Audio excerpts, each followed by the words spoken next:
I'm Jenna Miscavige. I was born and raised in Scientology. I left when I was 21 years old and wrote a book about it.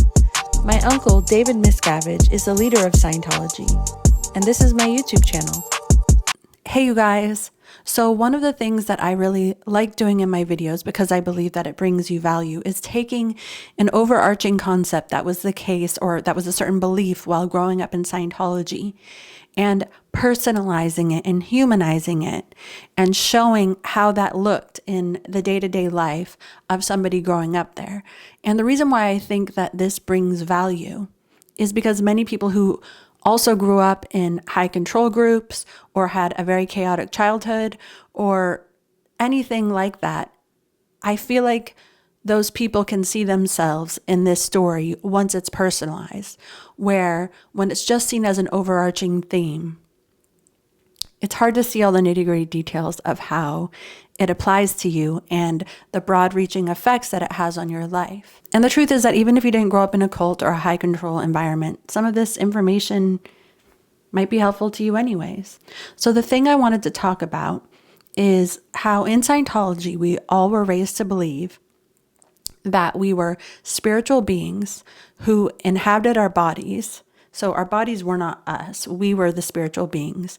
And we basically got a new body each lifetime when one body died. And so, while many other belief systems or religions believe this, the way that I internalized it as a child and the way that it was treated, the way that this was shown to us as children was that this body is not important. We are not really this body. This body is just how we look. And so that can lead to you disregarding your own body, not taking care of it, not getting enough sleep, not feeding it well. Because when you believe that Scientology can cure all illness, that it can cure all mental conditions, or that curing the body maybe isn't necessarily important because you can just pick up another body next lifetime, it leads to this general disregard for the body that you have right now. Now, whether even right now you believe that you're a spiritual being, that's, of course, all fine and great.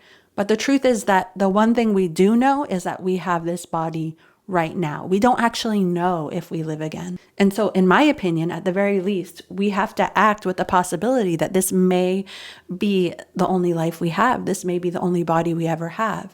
And these years that we have with this body could be the only years we're ever going to have as living beings. And so what may seem like a small thing, it actually affects your life in so many ways. So even as a child, because I did not grow up in a home with my parents, and I grew up in a Scientology boarding school with 80 other kids, and we lived in dormitories with 7 children per room. And honestly, the size of our rooms is about the size of my current bedroom, but there were 7 kids in there.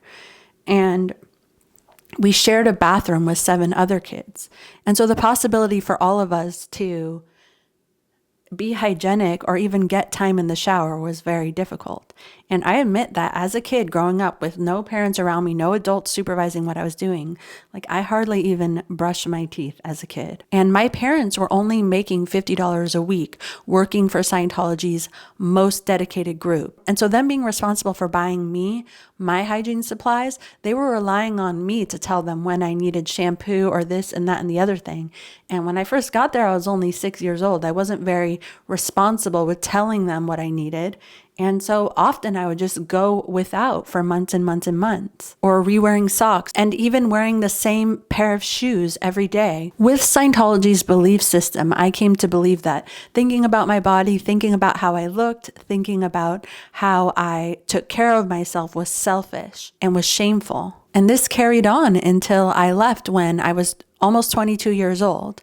And by the time you even realize that you have this way of thinking, because you're already getting rid of so many of Scientology's other beliefs and dealing with other more all-encompassing aspects of it, getting rid of those things in your life. By the time you realize this, you could be 40 years old like me and realize how much this way of thinking affected you. In addition to just the hygiene aspect of it, until I was 21, nearly every single day of my life, I wore a uniform. So individuality was not expressed in the way that I dressed in any way. And anything that was ununiform about what you maybe tried to add on was criticized, inspected, and you were required to fix it. And so some people say, okay, in school, people wear uniforms in boarding schools.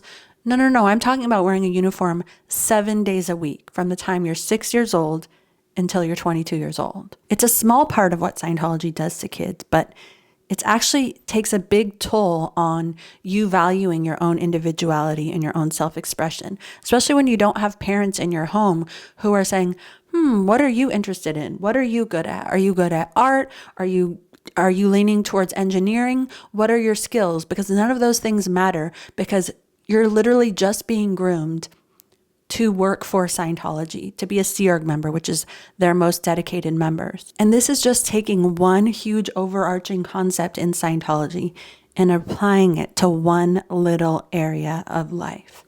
And so I found that many years after I left Scientology, even before I got divorced, I would still treat my body as if it could endure anything.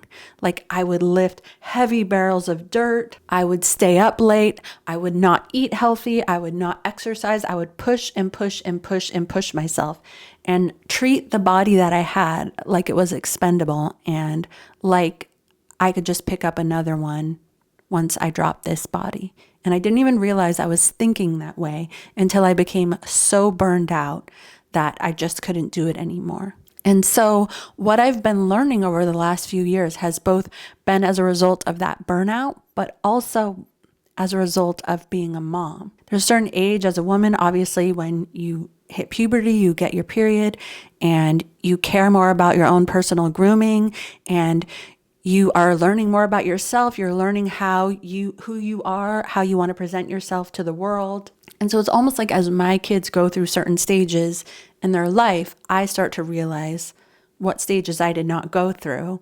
And I learned from that. And in some ways, we're growing up together. Maybe that's why me and my daughter love watching Gilmore Girls. And what's interesting is that I learned so many things from my daughter, and she learned so many things from me. So about 2 years ago, when I first started thinking about getting onto YouTube, I just could not even think of doing that. Anytime I saw a photo of myself, I would just become like so depressed. And it wasn't because I looked bad, although my face was swollen, my skin was bad. Honestly, I didn't look good, but it was less about vanity than it was about feeling like that person in the photo did not look like me. And instead of me getting all down about it at the time, I didn't actually really do that. I just decided I will ignore that. I will never look at photos of myself.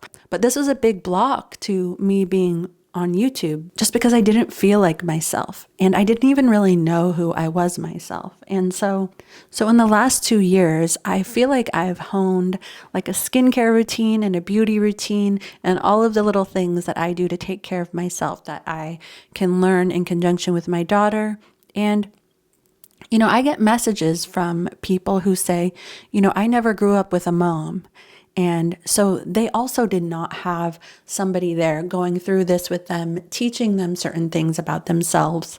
And what I'm learning now is that the importance of having that parent there or person there who is teaching you about taking care of yourself and grooming, it's actually a bonding experience. And so I know some of you didn't have that. I didn't have that. And so I figured, why not have it here? Why not do it together? Why not share our fun beauty secrets? Now, I've done a Get Ready With Me video before, and this is a little bit different. I just wanted to share with you some of my routines that I use for my skin and to take care of my body. And this isn't just about like a Get Ready With Me or a beauty video. This is about learning to value the body that you have, to take care of yourself, and for you to feel like you are representing to the world how you feel inside. Everybody wants to feel understood. Everybody wants to feel seen. This isn't about vanity. This is about prioritizing yourself and doing so without shame. Also, this is really fun for me to talk about, and so I want to. Okay, so I'm going to start with my nighttime routine. In order to get my makeup off, I use this deep cleansing oil. And so you just put a little bit in your hands. And this is from DHC. And I'll put a link to all these products in the video description. But it is so inexpensive, that oil. And you put it on your face dry and you wash it off and then you use face wash. I would find that for many years I was just using face wash and it wasn't cleaning the makeup off my skin. And so I would have tons of adult breakouts on my neck, all over the place. And it made me want to wear turtlenecks. It made me feel yucky or not want to see people. It would actually keep me really introverted and not wanting to go and see people. And it would make me miss opportunities for connection. And so I started out using Dermalogica products, and they have like this pre-cleanse thing and makeup remover, but Dermalogica is really expensive. To be honest, I can't afford to use all Dermalogica products. So I think that this deep cleansing oil is probably like $8 and it lasts honestly like for the whole year. Okay, so after the makeup remover, I use a facial cleanser, and this is just Paula's Choice, and it is a foaming cleanser. It's not harsh and it works so much better after I remove the makeup. And once again, it doesn't have the Dermalogica prices. And this is going to be a big theme because the truth is that I use many products, but they're not that expensive and they last forever. Okay, so after I wash and dry my face at night, I'm 41 years old, so I use retinol. Now, I don't know if you guys have heard of The Ordinary, but you can order their products on Amazon.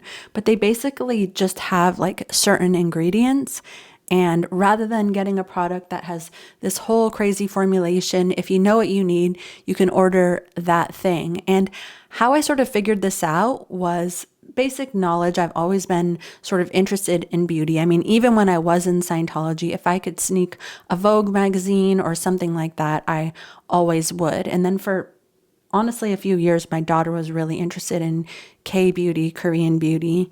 And I learned a lot from that. When I was in massage class, I also took an herbal class. And for a few years, I even made my own lotions and cleansers and things like that. I am a witch.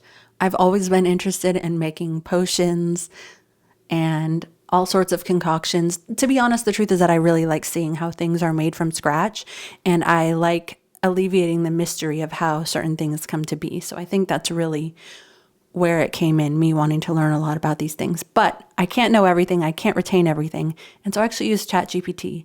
I say, is this a good stack of products for anti-aging? Is this a good product, etc.? I used to be really, really cognizant of using natural products. So I used to like scour the internet and I would use products like True Botanicals. And I think that's great and important. But now that I'm getting older, I'm like, okay, take 2 years off the end of my life to make me beautiful. It's all I care about. Give me all the chemicals. I don't really use really harsh chemicals, but I do use some because it's worth it to me.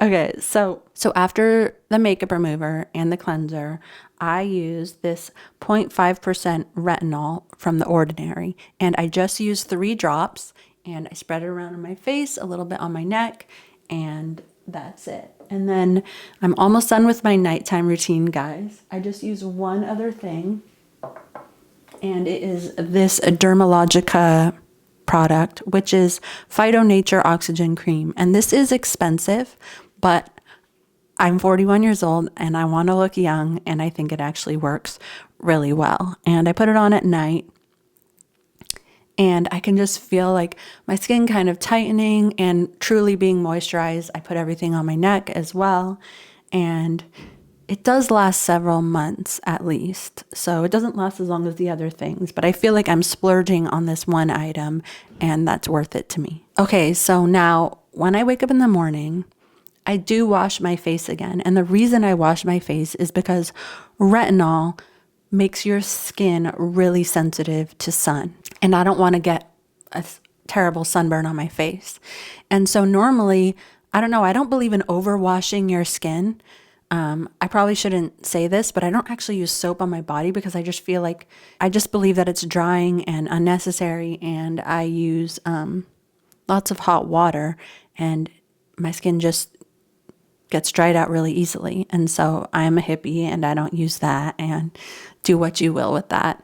All right, so I wash my face. Again, I just use the Paula's Choice. I just use a little bit. And then I dry off my skin, and then I use this Ordinary product. Aha. Okay. So I use this product, and it is called Multi-Peptide Eye Serum. And basically what it does is like kind of attempt to get rid of my eye bags. Lots of women in my family get bags under their eyes, and I'm trying to like fight that early, and it's sort of like, I can probably only do so much, but it gets rid of the puffiness. It has a little bit of caffeine in it, and I like it. It works well. Not bad, right? Okay. So I really just put a drop of that under my eyes. And then after that, I use this stuff, which is called alpha arbutin 2%. And it's another Ordinary product. And again, guys, this stuff is like $8 each. It's really inexpensive. It lasts forever. And I use 3 drops of this. And what it does is, like, if you have dark spots or concentrated pigmentation, this stuff really, really works. I was using vitamin C before, which I think is great for anti-aging, but this stuff really actually, like, I noticed a difference in just days. Like, I had certain patches of darker skin. I would get it right here, and it works really well, truly. So if that's a concern of yours, then that stuff works awesome. And then I sort of let that dry. And then, you guys, this is the K Beauty secret. Now, I use all sorts of other moisturizers for years. Some are too thin, they don't moisturize enough. And sometimes if I use too thick of a moisturizer, it winds up being drying. And I watched this one video on Vogue Beauty Secrets. It's basically where different celebrities tell you their beauty routines. And sometimes they use the most ridiculous, over-the-top products that you're like, all right, I'm not going to pay $300 for that face cream. But sometimes they have like good little cheap things that are great hacks. And sometimes they have things that you can find cheaper. Anyways, the point is that this is a big part of K-Beauty.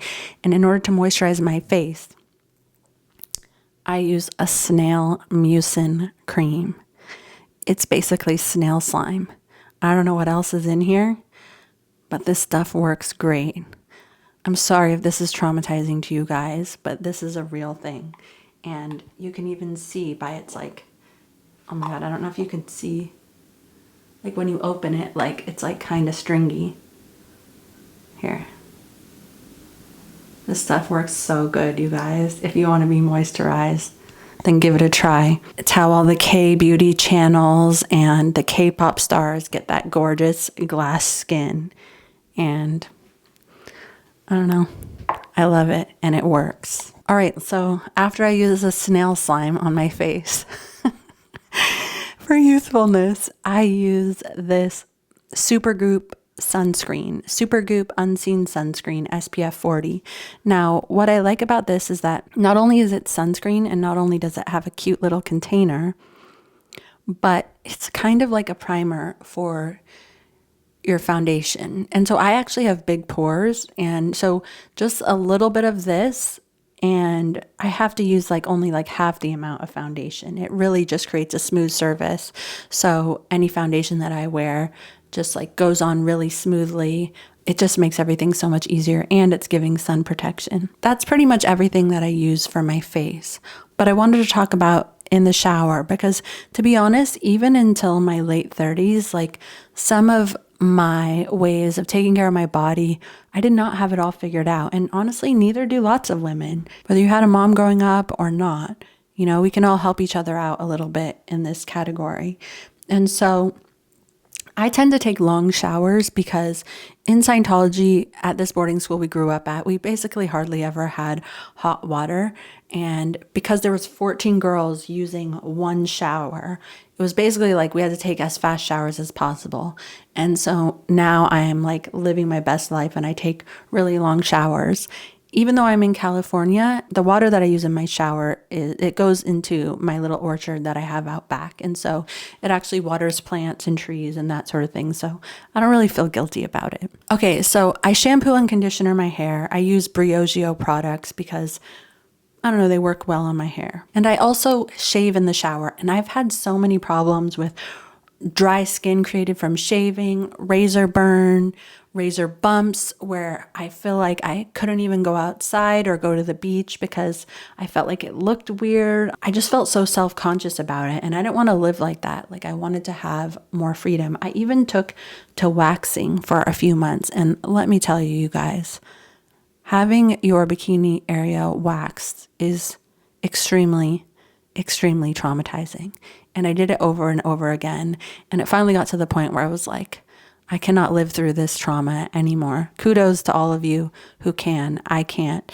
So I found this electric shaver because using just a razor is too hard to use.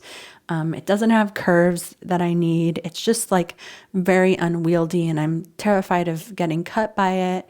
And so I use this Panasonic wet dry electric razor. It has 3 blades. You can bring it in the shower, and it gives a close shave, and I can just use it every day without worrying about getting cut. Now, I used to use shaving cream, but what I find is that shaving cream is really drying. So instead I use this lather almond shave cream, which is almost more like a conditioner. It does get kind of foamy, but it's not in the same way that shaving cream does. The fact that this can go in the shower or out of the shower, it's charges really easily. I just honestly love it. It takes so much work and so much uncomfortability out of just getting ready in the morning or trying to go outside. In San Diego, we have a huge beach culture, and I don't even have an AC in my house, as many people in San Diego don't. And so in the summer, it's kind of like assumed you're going to go to the beach. Now, you wouldn't know this by my lack of tan, but it is true. All right, so once I come out of the shower, I was using lotion on my body for a while, but for some weird reason, I found it too difficult to spread all over my body. And so what I do instead, and I honestly don't know why I found it too difficult. I can't explain it. But now what I use instead is I pat my body dry, and then I use this Neutrogena bath oil. It's very inexpensive, and as long as your skin is still wet, it kind of just seals in the moisture. So when you see actual cream lotion, all that is essentially an oil that has been whipped with water and a preservative. So it's basically you're getting the moisture and the thing that's sealing it in at the same time. But if you already have moisture on your skin and then you just use the oil to seal it in, as long as your skin is still wet, it should work fine for that. So I make sure I do it right when I'm getting out of the shower. Now, this is just more of a luxury item. I love how this cream smells, and I got this for, I believe, Christmas or my birthday. I love it, and it's this Sol de Janeiro Bum Bum Cream.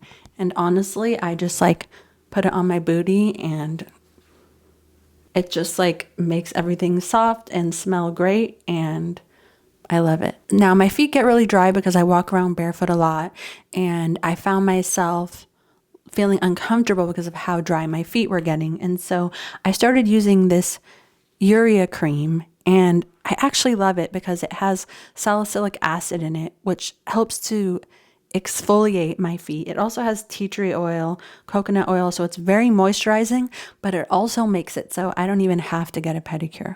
It takes all the dead skin off my feet, and I just put a little bit on at night, and I put on socks on top of it. It's been a game changer for me. I love it. Okay, so the last thing, I know I've mentioned this earlier, but I use this Sol de Janeiro leave-in conditioner, and the reason why is because my hair is extremely tangly. You wouldn't think so because it's like kind of straight, but my hair is really fine. And honestly, for years, I had so much, like the idea of brushing my hair tormented me. And so once again, I wouldn't go outside and meet people because I didn't want to have to brush my hair. And so this is Sol de Janeiro Milky Leave-In Conditioner. And I've had a few other suggestions from you guys, but until I use this one up, I'm not going to try them, but I will try the other suggestions that you guys have. But it has this same like coconut vanilla smell that the Bum Bum cream has, and I just love it. It makes me happy. Okay, well, that was a lot of information, and I will have all of the products in my video description. But you guys have done this before, but in the past we were talking more about makeup.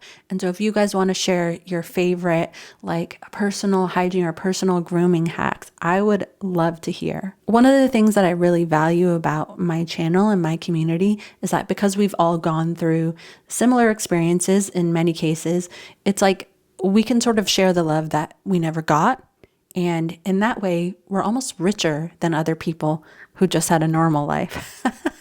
That's a joke. People who have a normal life are often wonderful, and they come here and they want to give tips and all the things that they learned from their mom. And that's so valuable and so sweet. And so I feel like if you missed this aspect of taking care of the beautiful body that you're in as a child growing up, we don't have to live with just not having that, not having had that.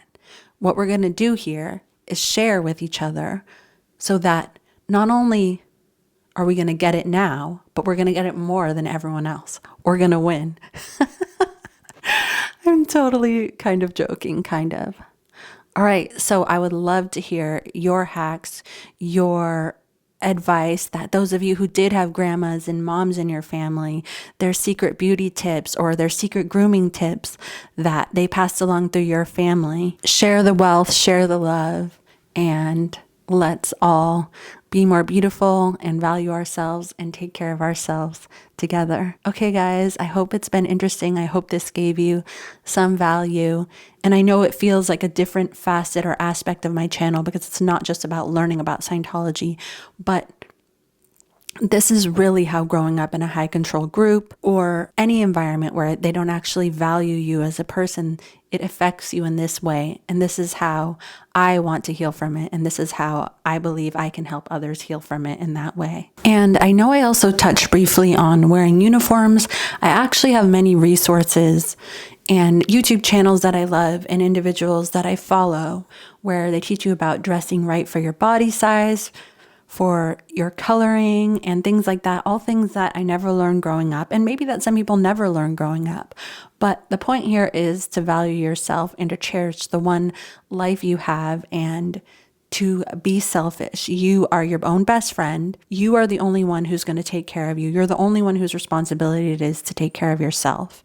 And there is no shame in that. And I would like to remove any shame that is connected with loving yourself and taking care of yourself, and to boldly do so. Have a beautiful rest of your weekend and take care of yourself, and I will see you again very soon.